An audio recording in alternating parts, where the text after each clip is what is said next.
This world is filled with incompleteness.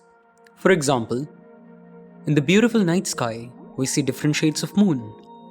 From full moon to a crescent, we see different types of moon. Similarly, water bottle in a bottle gets reduced as we drink it, from full bottle to an empty one, just like this. And taking one pizza slice from a whole, or having 1.5 pizza, or having 2.5 cookies, everything make this world filled with incomplete things.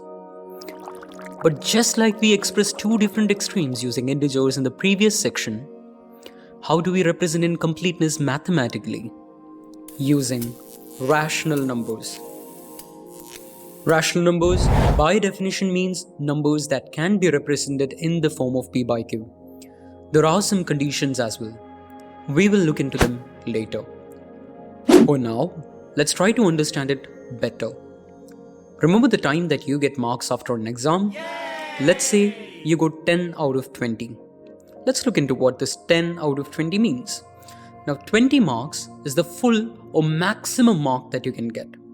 Out of this 20 mark, you got 10 marks. Now this is not your full marks and not 0. Hence we can't represent them using a whole number or an integer. Now that is exactly where we use rational numbers. Out of 20, you got 10. Let's compare this with the definition. Any number that can be written in the form of p by q are rational numbers. Now what are these p and q? Let's start with q. Q in rational number represents denominator. A denominator represents the amount in one whole quantity. In the case of marks here, 20 is the whole marks, hence 20 is the denominator. In the case of a pizza cut into 8 slices makes one whole, hence 8 is the denominator.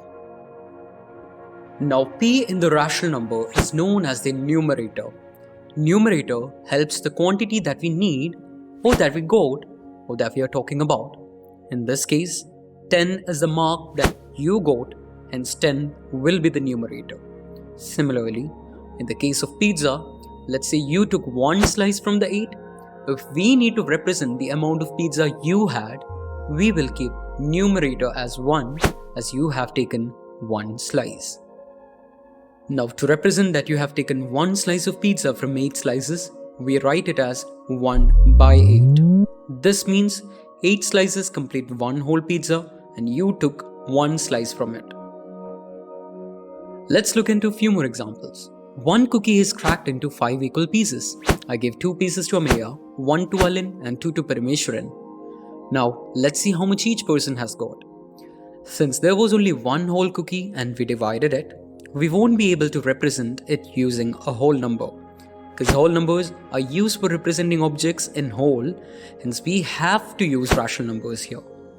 We will represent what Ameya got as 2 by 5, as 5 parts make whole cookie and out of that she gets only 2.